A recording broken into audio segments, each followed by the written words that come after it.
Moving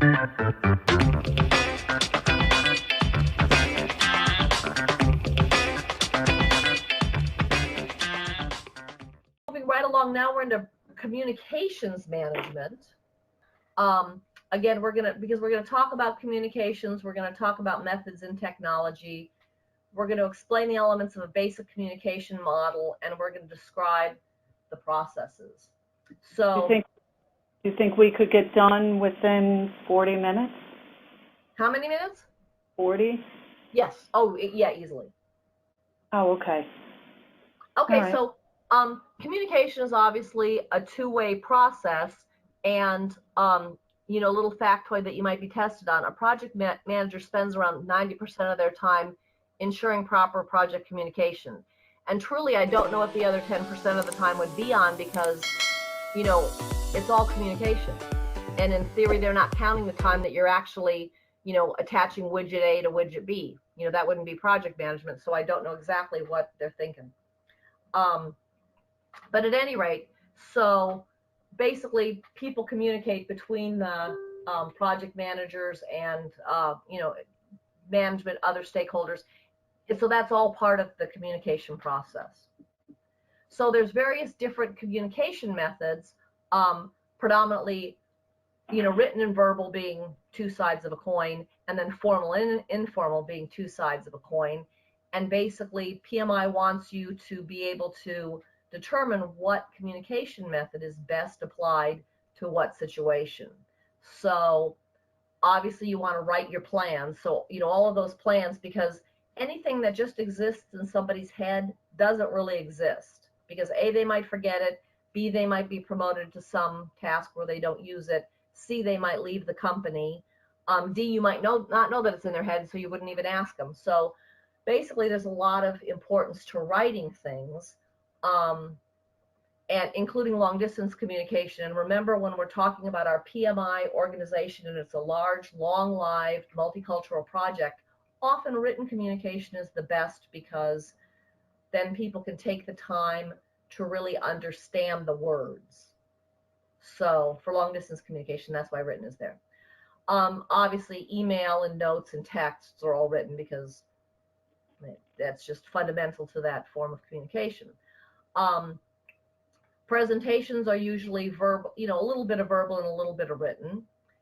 But, you know, we do use a lot of visual cues, mannerisms, posture, facial expressions, tonality, and things that sometimes make verbal communications better at communicating and conveying ideas than just reading the written word. And also sometimes people are auditory learners, and so they're a lot better off hearing it than you know, just seeing it in writing. And then, of course, there's informal conversations that, you know, water cooler talk, hallway stuff, you know, which you obviously don't want to use if you're, you know, if this is like a personnel issue. You know, if you kind of want to gently say to somebody, hey, you know, don't show up at 9 and leave at 3 every day and put 8 hours on your timesheet. You know, maybe the first step of that, but obviously if you're trying to set up a chain of paperwork, you know, verbal is no good. So, you know, you've got your verbal communications, and you definitely want to be able to choose what is the right application. And I'm very confident that you could do that. So obviously there's a whole lot of communication technology. You know, here are just some of them.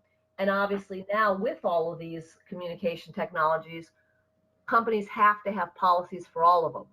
You know, what can be said about the person or the organization, you know, on someone's personal Facebook page, or, you know, what can they tweet? So all of a sudden, you know, like you were saying, how, you know, computer technology and networking gets dangerous.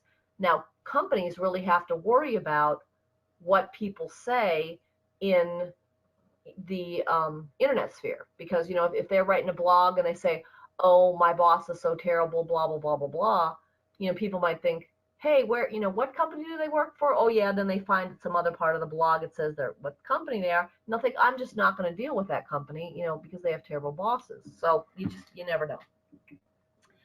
Communication channels, and this is actually something objective that they can test you on. So make sure that you understand this calculation in terms of how you communicate between the team, because you will at least get asked one question on it. So this is definitely worth putting on your brain dump.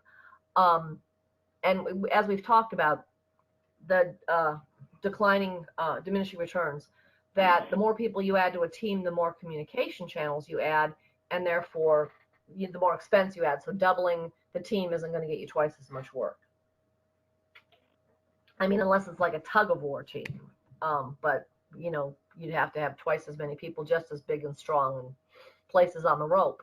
At any rate, the formula is N, which is the number of members on the team, times N minus 1, because obviously you don't have to communicate with yourself.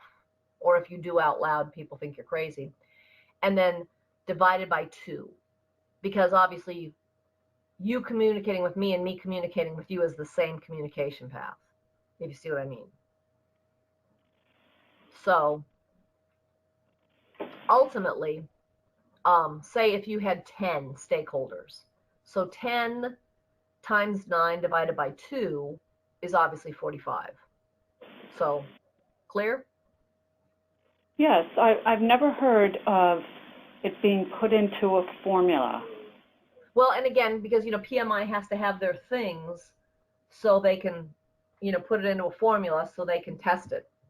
So and be careful on these communication channel questions to discern what they're asking, because if they say you have 10 people on your team and then you double your team, so how many communication channels do you have? So you had 10, now you have 20, and you have yourself. Don't forget to count yourself, so that's really 21. So are they asking how many communication channels do you end up with, which is 21 times 20 divided by 2. And figure it doesn't matter where you divide by 2. So there's always an even number and an odd number. So always divide the even number by 2. So basically so in your 21 times 20, it's really 10 times 21, so 210 ultimate communication channels. But if they're asking how many communication channels have you added, you initially had 11 and now you've got 21. So then you've got to calculate for 11 and 21 and do the math. Or they might just say, how many communication channels did you have in the first place? And then you have to figure out that you had 11 because it's like you and your team. So make sure that you understand what question is being asked, because that's how they're going to be tricky with these communication channel things. And this is, again, if you don't intrinsically remember the equation, that is another thing to put on your brain dump. Okay, next we're going to talk about the communication model. And basically, this talks about the encoding and decoding and how you get noise into the communication channel. So as the sender, I look at the information on the slide, and then my brain thinks, okay, what's the best way to describe this? And so then I send my message, and then so it goes across, but there's some kind of noise. Now there could be noise on the line. There could be noise because I've got a fan going in the room. There could be noise in the background on your end, and it could also be emotional noise. So, maybe you're worried about the tasks you have to do this afternoon, or maybe a text flashes by from your family. So, there's always potential noise on the line, and then you decode what I say, and then you encode and come back with a response. And again, the response has to go through a medium, which might contain noise, and I might, have noise. So, I'm looking at the window, and again, in Houston, it looks like it's going to rain again. But at least I didn't flood in Harvey, so I'm not as traumatized by rain as a lot of my friends and neighbors are. But again, then I decode what you said and determine, whether or not my message was received. So, in this example, the tourist speaking Japanese is actually, the language translation is actually the encoding of a message. And so the receptionist who doesn't understand Japanese, is obviously a block to their communication, So what you might have to do is find a streamlined method where they can both understand and, in a language, in a common language of discourse. And like you've said, in your company, German is just the common language of discourse. But not that I give career advice, but let's pretend I'm giving career advice as part of this class. I would say use Babbel or one of those apps that'll teach you like German in 3 weeks. So I'd get to go to Germany. Do they work? I don't know, but it's funny because my daughter was looking at an internship with NASA, and they said Japanese and Russian would be desirable. And of course, she took French in high school because that was the most useless language you could take in high school in Southeast Texas, but it was also the most fun, and the most fun people were in there, and the most fun teacher. So she took French. But, that was one of those things where I don't think I Googled it. I don't think I texted it to anybody. I think my phone listened to me, and now every other app I get is for Babbel. And it's like, learn a language in 3 weeks. And I'm just like, oh, that's very interesting. So that is interesting. But, and I don't know if it works, but they keep advertising it, and they keep saying that it works. And I'm thinking, not that advertising is true, but you never know. Sure. Because I would think that they would be shot down in a heartbeat, and they would have horrible reviews on Yelp or Google or whatever if people really didn't become conversational. I mean, maybe not. 3 weeks does seem very short, and maybe it's a really intense 3 weeks, but in some reasonable amount of time. So just to go on with the basic communication model, obviously encoding is the process of translating thoughts and ideas into a language that's understood by others. And then decoding is the process of translating the message back into meaningful thoughts and ideas. And again, the message is the output of encoding, and the feedback message is the output of encoding. But and the medium is the communication method, and that could be, that could be a person-to-person conversation, in which case you're factoring in a lot of other things, including my hand motions. People always think I'm part Italian because I have big, big old hand motions. I'm all about the hand motions. Sometimes I try to sit on my hands for 15 minutes just to see how well I can talk. But, you see, from people's expression, are they smiling? Are they laughing? Sarcasm doesn't travel at all well written, but you can tell if it's verbal. Obviously, you have to have a medium to communicate the message, and then noise is anything that interferes with the transmission, including distance, unfamiliar technology, emotional issues, tiredness, whatever it might be. So project communications management, finally we get into the actual knowledge area, and that includes the processes to ensure that the information needs of the project and stakeholders are met through development of artifacts and implementation of activities designed to achieve effective information exchange. So again, as project manager, you want to remove barriers to communication, and you want to facilitate effective communication. So we've basically got 3 processes here. We're going to plan because we always plan. We're going to manage because we always manage. And we're going to monitor because I don't know why we don't say control, but we monitor. So again, fairly straightforward. And again, this is the process of developing. So the planning is coming up with an appropriate approach and plan for communications based on the needs of each stakeholder.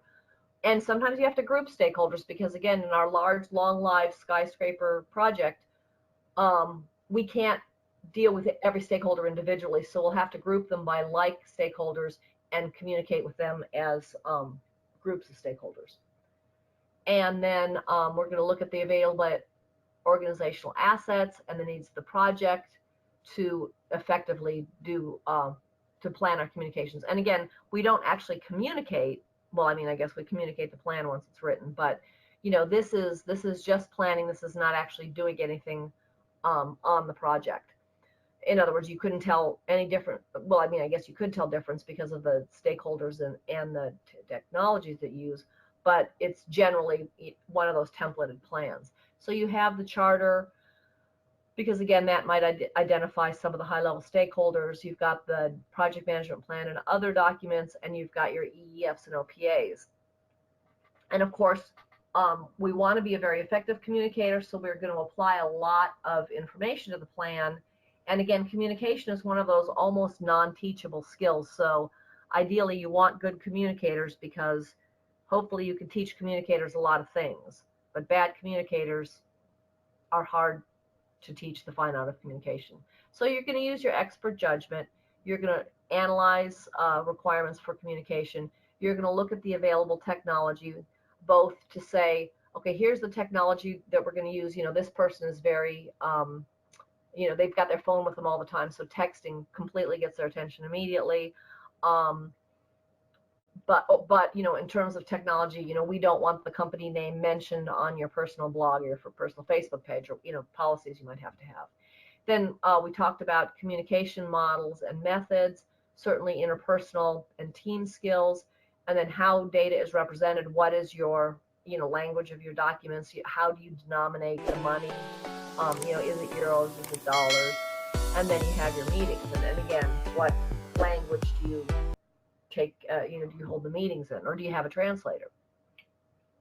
So the outputs are the communications management plan, because every plan process always comes out with a plan. And then you might update the documents as you see fit to further solidify those communication mechanisms that you thought would be useful to your project.